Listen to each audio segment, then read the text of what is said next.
బడుగు బలహీన వర్గాల ఆశాజ్యోతి ప్రజల పక్షపాతి కాంగ్రెస్ సీనియర్ నాయకుడు వి హనుమంతరావుకు రాజ్యసభ సభ్యత్వం ఇవ్వాలని కోరుతూ ఆదివారం అమర్పేట మహంకాళి దేవాలయంలో బాగంబరిపేట డివిజన్ కాంగ్రెస్ అధ్యక్షుడు గడ్డం శ్రీధర్ గౌడ్ ఆధ్వర్యంలో ప్రత్యేక హోమము పూజలు నిర్వహించారు.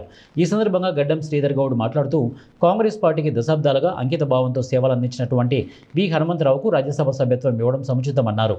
పార్టీ పట్ల ఆయనకున్న నిబద్ధత, ప్రజా సమస్యలపై నిరంతర పోరాటం, పార్లమెంటరీ అనుభవం దేశానికి ఉపయోగపడతాయని పేర్కొన్నారు. సామాజిక న్యాయం, బీసీ వర్గాల హక్కుల కోసం వి హనుమంతరావు ఎప్పటికప్పుడు గలమెత్తారని, అలాంటి నాయకుడికి రాజ్యసభ వేదిక కల్పించడం ద్వారా కాంగ్రెస్ పార్టీకి మరింత బలం చేకూరుతుందని తెలిపారు. పార్టీ అధిష్టానం ఆయన సేవలను గుర్తించి తగిన గౌరవం ఇవ్వాలని విజ్ఞప్తి చేశారు. ఈ కార్యక్రమంలో మాజీ కార్పొరేటర్లు నారాయణస్వామి, శంబుల ఉషశ్రీ, శ్రీకాంత్ గౌడ్, పులి జగన్, జీహెచ్ఎంసీ మాజీ ఫ్లోర్ లీడర్ దిడ్డి రాంబాబు, అలాగే కాంగ్రెస్ సీనియర్ నాయకులు తదితరులు పాల్గొన్నారు. శ్రీధర్ డివిజన్ అధ్యక్షుడు ఈరోజు నారాయణ స్వామి మేమందరం ప్రతి ఒక్కరం కూడా ఇక్కడ మాజీ కార్పొరేటర్లందరం కూడా నాయకులందరూ కూడా పాల్గొనడం జరిగింది.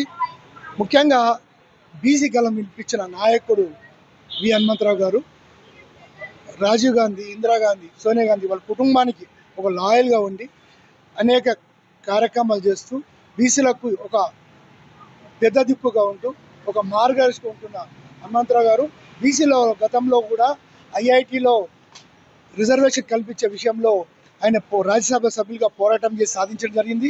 ఈరోజు అసెంబ్లీలో రేవంత్ రెడ్డి గారు బీసీ రిజర్వేషన్ చేసి గవర్నర్కి పంపించడం జరిగింది.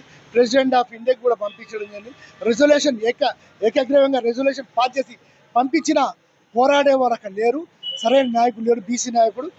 అందుకోసం వి హనుమంతరావు గారికి అవకాశం ఇస్తే బీసీల కోసం పోరాటం చేస్తారు. అలాగే బీసీల గలం ఇప్పించే నాయకుడు ఉన్నాడు. ముఖ్యంగా హనుమంతరావు గారు ఇవ్వడం వల్ల పేద ప్రజలకి మేలు చేసిన వాళ్ళు అవుతారు. తరఫున మా విజ్ఞప్తి ఏంటంటే, మరి ఎన్నో సంవత్సరాలుగా కాంగ్రెస్ పార్టీ సైనికుడిగా అన్న ఎన్నో సేవలు చేశారు. బడుగు బలహీన ఆశాజ్యోతి కాబట్టి మరి 2024లో కూడా ఖమ్మం టికెట్ అడిగితే అప్పుడు కూడా త్యాగం చేశాడు. మళ్ళీ ప్రభుత్వం రావడానికి కూడా స్టార్ క్యాంపెయినర్గా తెలంగాణ మొత్తం తిరిగి మరి రేవంత్ రెడ్డి గారితో కలిసి మరి తెలంగాణ ప్రభుత్వం రావడానికి కూడా ఆయన కృషి కూడా ఉంది. మరి అధిష్టాన వర్గం ఈ యొక్క అన్నకు గుర్తింపునిచ్చి ఈ యొక్కసారి, ఎందుకంటే గతంలో కూడా ఇంకోసారి అప్పుడు కూడా ప్రామిస్ చేసింది హైకమాండ్, రేవంత్ రెడ్డి గారు కూడా ప్రామిస్ చేసిండ్రు. ఈసారి తప్పనిసరిగా వి హనుమంతరావు గారికి మహాయజ్ఞాన్ని నిర్వహించడం జరిగింది. రాజ్యసభ సభ్యుడు, జాతీయ స్థాయి నాయకుడు అయిన మా హనుమంతరావు గారికి ఎంపీ పదవి దక్కాలని అధిష్టానం గుర్తించాలని ఈ సందర్భంగా మేమందరం కూడా మా లక్ష్మీ గణపతి హోమము మరియు నవగ్రహ హోమము మరియు అమ్మవారి పేరు మీద హోమం చేయడం జరిగింది. ఈ హోమంలో కాంగ్రెస్ సీనియర్ నాయకులు అందరూ కూడా, నియోజకవర్గం పెద్దలందరూ కూడా పాల్గొనడం జరిగింది. గత 10 సంవత్సరాలుగా హనుమంతరావు గారు నిరంతరం ప్రజల మధ్యలో ఉంటూ ప్రజా సమస్యలపైన పోరాడుతూ వారు ఎప్పుడు కూడా విశ్రమం లేకుండా పనిచేస్తూ వచ్చారు. పదవి లేకున్నా కూడా ప్రజల పక్షాన ఉంటూ బీసీలకు, బలహీన వర్గాలకు పట్ల ఆయన పోరాటం చేయడం జరిగింది.